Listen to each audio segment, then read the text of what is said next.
Perfect. And so as I'd mentioned, I'm George Homer, account executive here at LawRoom CampusClarity, been here 8.5 years and helped hundreds of campuses with their online compliance solutions. And so we'll talk through our agenda. So we'll talk about what we're seeing, what you're seeing.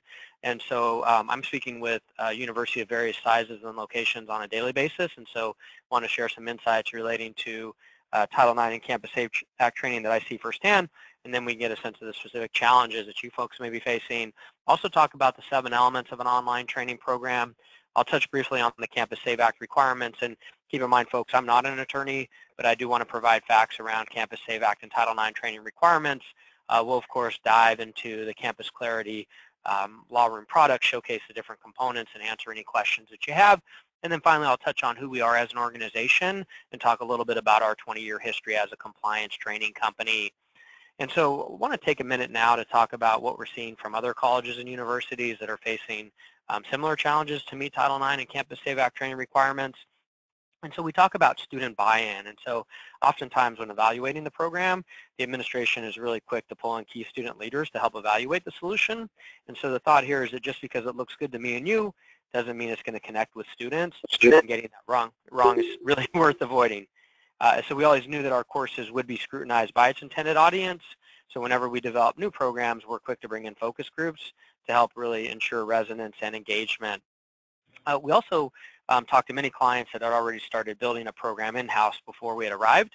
And in some cases, we're looking at us for the student student training and plan on doing something for the faculty staff as well. And so in either case, we saw some really consistent patterns.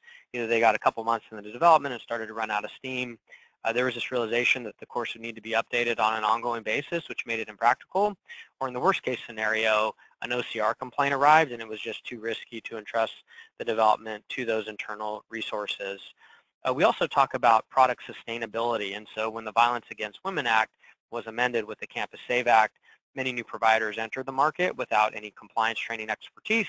And so most of these were players in the alcohol and drug abuse prevention space without any real experience servicing large, complex organizations in the areas of customer service, data security, technical support, and even legal resources. And so almost invariably, this has led many colleges and universities to partner with providers that don't have compliant programs and really can't sustain their solution.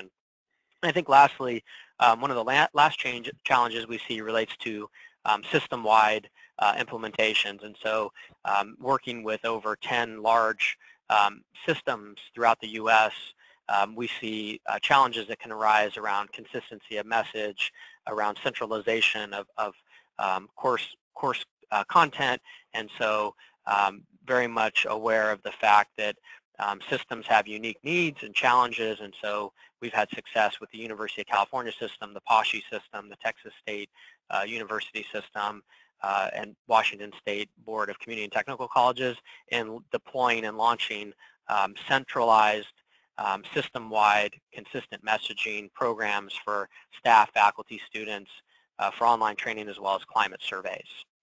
And so I want to take a minute now to talk about the 7 elements of an online training program. And so first up is educational design. And so the design really needs to fulfill its mission to educate and engage.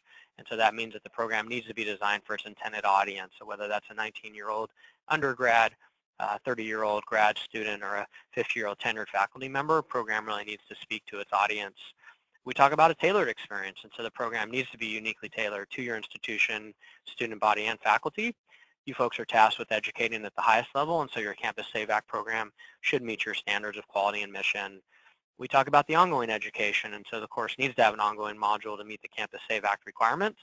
And so this is a course that changes every year and allows an institution to reinforce its primary program, reemphasize those key elements, and adapt to the ever-moving target of the student experience. We also talk about deployment and tracking tools, and so the institution must succeed at deploying the course and reaching its audience. So it's not enough to build and customize a great program, it has to get there. And so that means there has to be an intuitive learning management system, an electronic notification system, preferably one with automated email reminders, so this doesn't become someone's full-time job.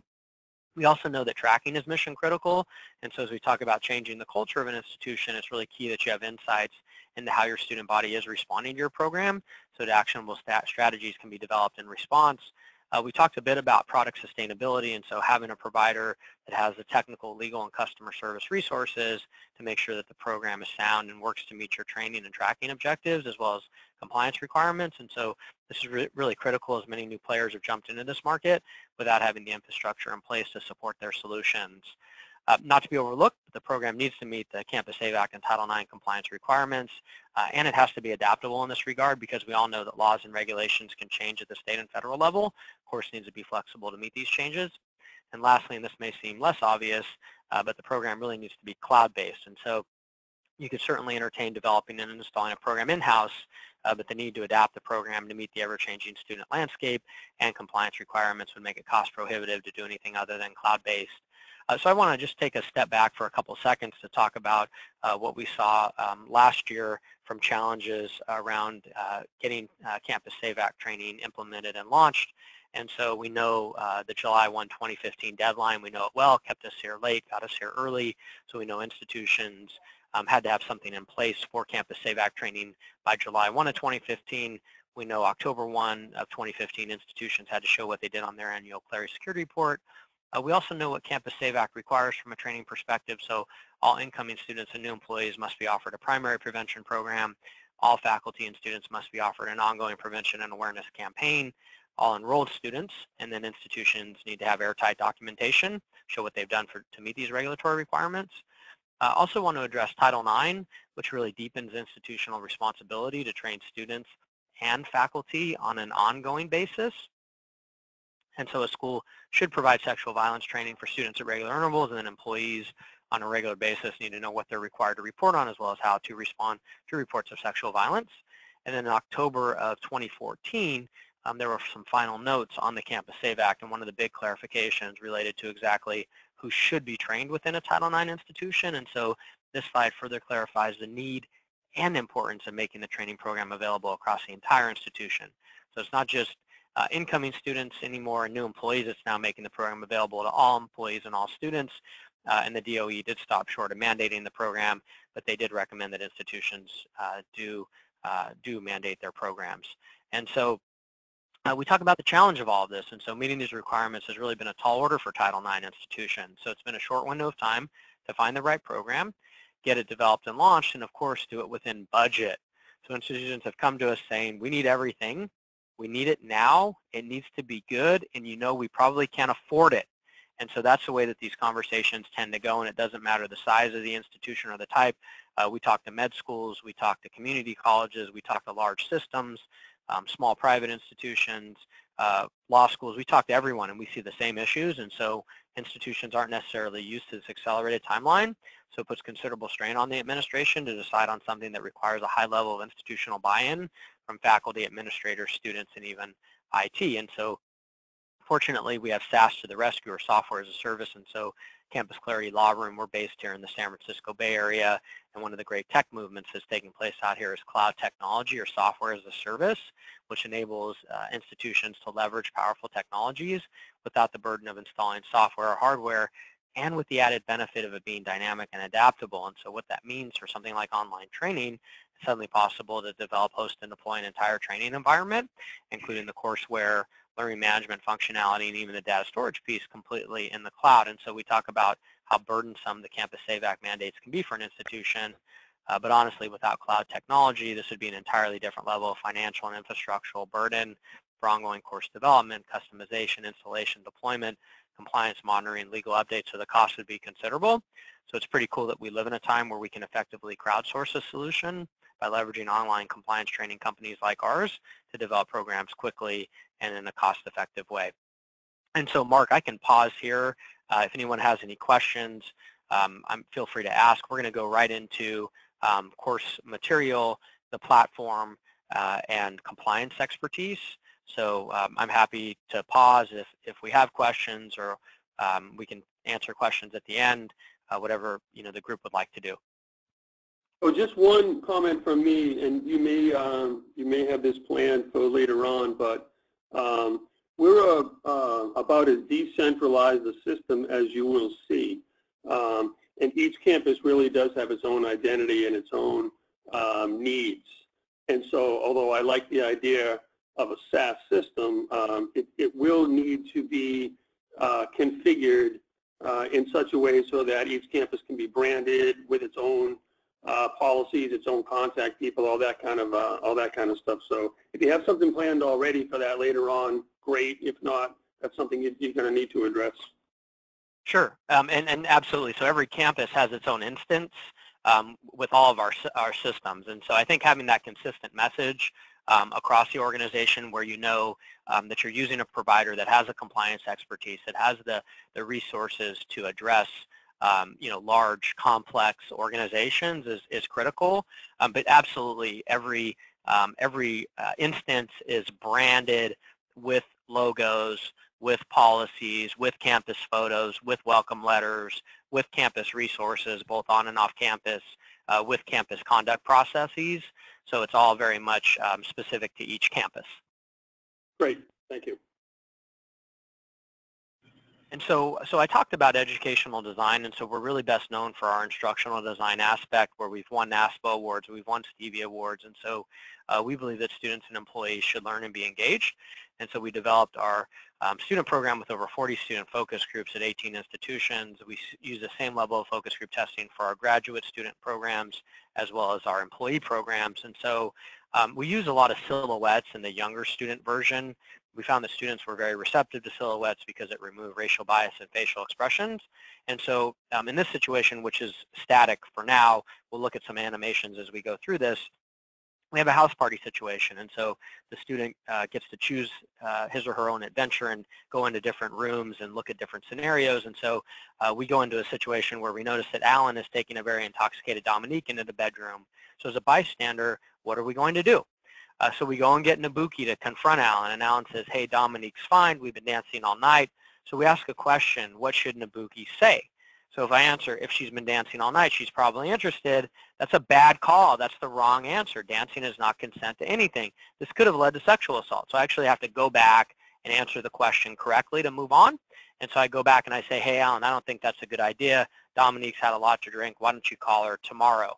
So Alan hands Dominique to Nabuki. We've intervened to stop a potential sexual assault. We say, nice work. This can be an intimidating situation, but it's important to act when you think that something is wrong. We also know it's critical that there's learning points so that students and employees don't just go on autopilot and click through the material without paying attention and being engaged. And so when I get an answer incorrect, I actually have to go back and get it right to move on. So I go back, I get some feedback. It lets me know that I got this right, and now I can advance to the next page. We also know it's critical on the student side to incorporate substance and alcohol abuse prevention into the course. And so this is a really innovative way to assess how alcohol is affecting decisions around consenting to sex and driving. And so I put in my gender, the amount of drinks I've had, my weight, and time drinking. It lets me know that I'm intoxicated and I can't operate a motor vehicle, and I may not be able to consent to sex. So I'm going to pause here. I'm going to pull up some of the course content so that we can actually take a look at the look and feel. So I'll start with our graduate adult learner program. So you got to see a little bit of the undergrad younger student version, but I'll go back into that as well. But I just want to take a couple minutes here to show the major differences. So I know you folks have a medical institution that is a unique student population. I know you have grad students. I know you have adult learners, and so this course has been really well received at Icahn School of Medicine, Baylor College of Medicine, UChicago, Stanford, Harvard. So a lot of the grad programs have been very receptive to this. So it's a much more mature look and feel, as it should be, but we focus on VAWA, we focus on Campus Save Act, we talk about Title IX. We have a link to your Title IX coordinator. We also get into harassing behavior. So we know a lot of these older students are in the workplace or are going to be in the workplace very soon. So we look at situations that are harassment and discrimination related. So here we can look at potentially harassing behaviors. We also get into relationship abuse, so domestic violence, dating violence, stalking, victim protection orders, all required under Massachusetts law to be in there for the Campus Save Act. So I get this wrong, I actually have to go back and get it right. This is an abusive relationship. We also look at a survivor's reaction to an assault from a biological perspective, so blurred memory. We look at emotionless response, and then we look at tonic immobility or rape-induced paralysis. So I will pause here. I'll walk into a bit more of the standard undergrad program. So there's 4 areas in the course. So there's sex in college. We have sex in college. So that's the hookup culture, healthy relationships, drug and alcohol abuse, and then sexual assault. And so there's very much a wide range of different videos, interactions. This is all fully closed captioned and accessible under the WCAG 2.0 level AA accessibility standard, so which is actually the highest accessibility standard in the country. And so so this just goes into a video situation about the hookup culture. We have, and I'm going to just skip through these just so you can get a peek. So everything's in rich media. There's a multi-learning modality approach with videos, with animations, with audio. We get into healthy relationships. Now this course is non-heteronormative. So there are LGBTQ and same-sex situations here. So definitely harm reduction approach, non-heteronormative. And this is a fully animated activity with closed captioning as well. Then we get into the alcohol and drug abuse prevention section. We have these really interesting activities that are based on younger bartenders, which show what is and is not a standard drink. And so rich media, if the video is a little shaky, it's because we're on a streaming service here, but the video is perfect in every way. But this is really just using a younger bartender to illustrate what exactly is and is not a standard drink. And then lastly, we get into sexual assault.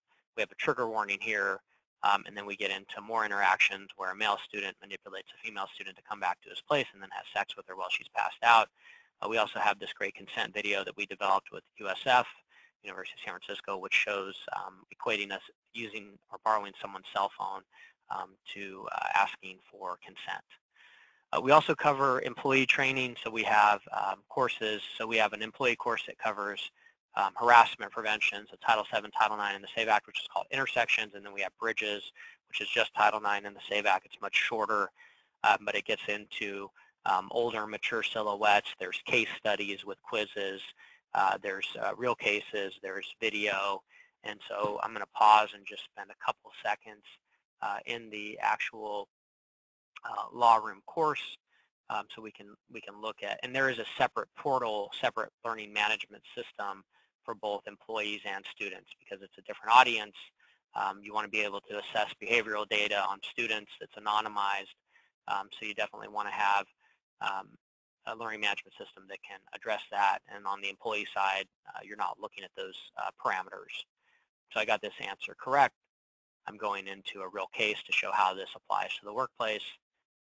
And then I can go into some other situations. So we have animated situations. It's clean, it's professional, it's real. We know that having a solid employee course is critical because you don't want faculty to feel offended by them taking this course. And so we've been training Stanford faculty members since 2005 on harassment prevention. And so we know having a course that does not sit well with faculty can be a big problem. And so we've worked very hard to have a course that is engaging, that's professional, and that's not going to insult anyone. We get into videos that are very much professional. I'm sorry, Mark, do you have a question? Yeah, just a quick question, and you may be going to deal with this later on as well, but so these courses sit on your LMS? So it's hosted and it's cloud-based, so we can integrate in with your systems through Banner, through Colleague, through your registration system, through your LMS. So we integrate in a variety of ways, whether it's single sign-on, whether it's through Banner, through Colleague, through Canvas, through D2L. But we maintain the content on our systems because laws change. So New York just had a law change, California, Illinois. So we want to make sure that our clients are always in compliance with updated content. So we actually don't, so we're a PeopleSoft system and really have not implemented learning management tools in PeopleSoft. So that's something we'd have to talk about, trying to figure out a way to get our population into your system without having our own LMS here. Yeah, well, there's a couple ways we can do that. We can do with a batch upload of names and emails, We can do it through PeopleSoft. There's a wide range, your HRS system, your registration system. We can do it with a list. So yeah, that's something we can talk about, but it's not a problem.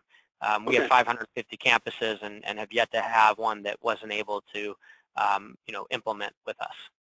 Oh, you've met your match with us. I'm sorry? You've met your match with us. But we'll talk about that. We're ready. We got 15 engineers sitting back here on staff. So let's do it.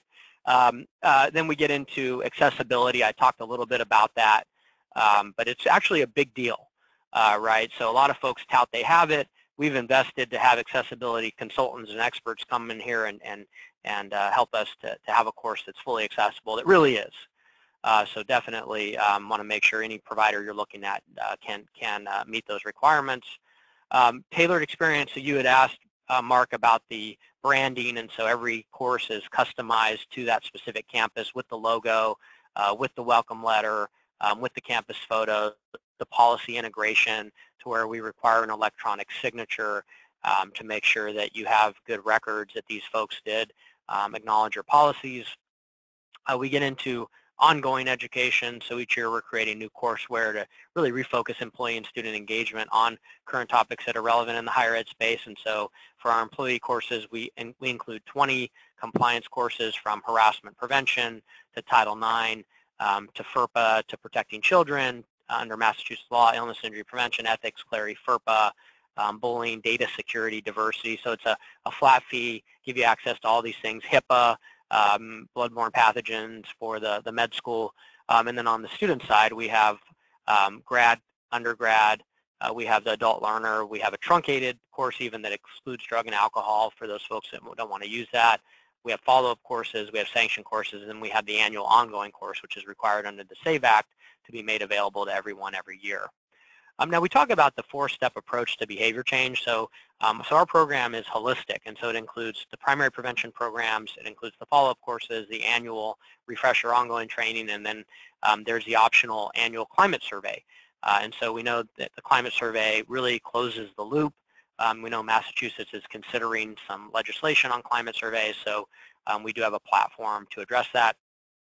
We talk about refresher training, and so having new training every year that's annual and ongoing so that folks aren't seeing the same thing. We talk about it, which are resources, PowerPoint presentations, audience facilitator-led discussion guides, PowerPoints, posters, article prints. So this is really an on-campus, your ground game to show students what it is that's available and how they can help themselves. Course deployment, so where we could potentially have met our match here, we have a program that allows you to deploy whether you have 20 or 200 students or 200,000, like UC system has 400,000 using us. You want to make sure that you're able to monitor, track, and deploy this so that employees and students are getting this done. And so whether you're doing something internally or using our solution or another solution, you don't want this to be someone's full-time job. So this is a peek at the student learning management system where you can upload lists. It can be integrated in with systems, and then you send out invitations that are branded to each campus. You set up automated email reminders, which is a set it and forget it function. And so Ball State put out an article about 6 months ago where they got 87% completion with just automated email reminders for our program, so no mandates. But we do have a lot of campuses that mandate this. But I think what it says is that folks really are receptive to our content and that our tools really help make this really easy. We have the participation reports, demographics. You can pull status reports. I talked a little bit about the climate survey. It is branded to your institution. It is a developer tool, and then a launch mechanism, so you can develop the survey, you can use our questions, you can use your own, and then you can launch out the survey. Compliance expertise, so our course is state-specific, with the law integrated in plain English. We built 50 courses for 50 states. We have 7 lawyers on staff because we know that laws change, and so I'd mentioned New York, Illinois, California, and so I think the reason that we've had so much success is there really isn't another solution that provides this level of compliance and quality that our program offers. Another requirement of the Campus Save Act is to have on and off campus resources for each campus that are customized. So every course actually has to be specific to your campus with your conduct process as well. And so just a sneak peek of what the toolbox looks like on the student side. So it's very robust. It has a wide range of reporting functionality, so you can see behavior that's anonymized. You can create your own notifications that the course can be sent out. You can go right into a climate survey platform. You can customize the course yourself with your own logos, so it's self-service, policies, welcome letters, resources, and then you can go right into a campus climate survey platform if you so choose that allows you to launch out surveys right from the system, so it's all in one place. Lastly, and we can end this with some questions, but definitely would be remiss not to share with you LawRoom's compliance expertise, and so not a sales pitch. I really owe it to you to give you information about LawRoom, and it should be a big deal for any Campus Save Act compliance solution. So LawRoom has over 20 years of compliance expertise servicing tens of thousands of organizations along the way. Founder's a lawyer. We have 7 lawyers on staff to make sure courses are up to date and meet the letter of the law. We trained 1.5 million employees and students last year at 1,500 organizations. In 2013, we had about 20 hired institutions. We now have over 550 that rely on us and trust us for Title IX and the Campus Save Act. So we have some of the most well-known institutions in the country, from Harvard, Yale, Columbia, and NYU on the East Coast to Stanford, USC, and the UC system on the West. But we also have UT Austin, Florida State, the whole Texas state system, a number of community colleges. So really the list goes on and on. So that's pretty much it for me. I would be happy to answer any questions, any comments, any concerns. Anybody? How long is the implementation period? 2 to 4 weeks. And that's customizing it for our campus and all that? You can do that within 4 weeks? Yeah, if we do any integrations, it's more into the 4-week range, 4 to 6, depending on how involved the integration is. Okay. Is there a limit of people that can be trained or not? So we operate on a flat rate membership. So we give unlimited access. So there is it's not a per seat or per license price. It's a unlimited access site license, which gives you flexibility to use the program however you want and make it available to anyone and everyone as frequently as you want. And I know you have a very robust library. Is that customized per school, or is that available regardless? It's available regardless, and then you choose who gets what. So people just can't randomly go in there and select things. Your employees can't, your students can't. You would have to decide as an administrator who gets what. Okay.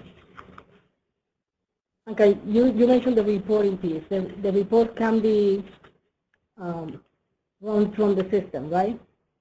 Yeah, it can be exported into an Excel or CSV file. Okay.